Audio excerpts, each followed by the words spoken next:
រដ្ឋមន្ត្រីការបរទេសកូរ៉េខាងត្បូងអាមេរិកនិងជប៉ុនបានជួបពិភាក្សាគ្នានៅក្រៅកិច្ចប្រជុំកំពូល NATO នៅប្រទេសទូគីយ៉េដោយបានបដិញ្ញាចិត្តជាថ្មីក្នុងការធ្វើការរួមគ្នាដើម្បីលុបបំបាត់កម្មវិធីនុយក្លេអ៊ែរនៅឧបទ្វីបកូរ៉េភាគីទាំង3បានសន្យាបន្តកិច្ចប្រឹងប្រែងដើម្បីស្វែងរកច្រកនៃកិច្ចសន្ទនាជាមួយទីក្រុងព្យុងយ៉ាងព្រមទាំងរក្សាការសម្របសម្រួលគោលនយោបាយនិងចាត់វិធានការប្រឆាំងនឹងសកម្មភាពតាមអ៊ីនធឺណិតខុសច្បាប់របស់កូរ៉េខាងជើងក្នុងគោលដៅរក្សាសន្តិភាពនិងស្ថិរភាពក្នុងតំបន់តាមរយៈមធ្យោបាយការទូតបន្ថែមពីលើបញ្ហាកូរ៉េខាងជើងប្រមុខការទូតទាំង3ក៏បានឯកភាពគ្នាក្នុងការបង្កើនកិច្ចសហប្រតិបត្តិការលើផ្នែកសន្តិសុខសេដ្ឋកិច្ច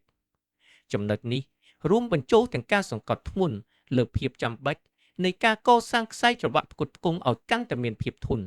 ដើម្បីត្រៀមខ្លួនទប់ទល់នឹងការគៀបសង្កត់ផ្នែកសេដ្ឋកិច្ចដែលអាចកើតមានកិច្ចពិភាក្សាក៏បានផ្ដោតលើបញ្ហាអន្តរជាតិផ្សេងទៀតរួមទាំងស្ថានភាពនៅមជ្ឈមបូព៌ាដែលភាគីទាំងអស់បានសន្យាបន្តសហការគ្នាដើម្បីរួមចំណែកដោះស្រាយបញ្ហាប្រឈមនានាក្នុងក្របខ័ណ្ឌនៃកិច្ចសហប្រតិបត្តិការនេះភាគីទាំង3បានចុះហត្ថលេខាលើអនុស្សរណៈនៃការយោគយល់គ្នា MOC ដើម្បីបង្កើតក្របខ័ណ្ឌការងារត្រីភាគី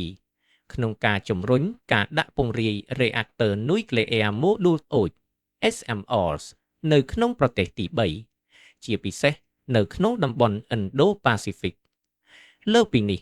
កូរ៉េខាងត្បូងអាមេរិកនិងជប៉ុនក៏នឹងពង្រីកការសហការគ្នាលើវិស័យបច្ចេកវិទ្យាទំនើបដែលកំពុងលេចធ្លោដូចជាបញ្ញាសិប្បនិម្មិត AI បច្ចេកវិទ្យាកង់ទិចនិងថាមពលនុយក្លេអ៊ែរផងដែរ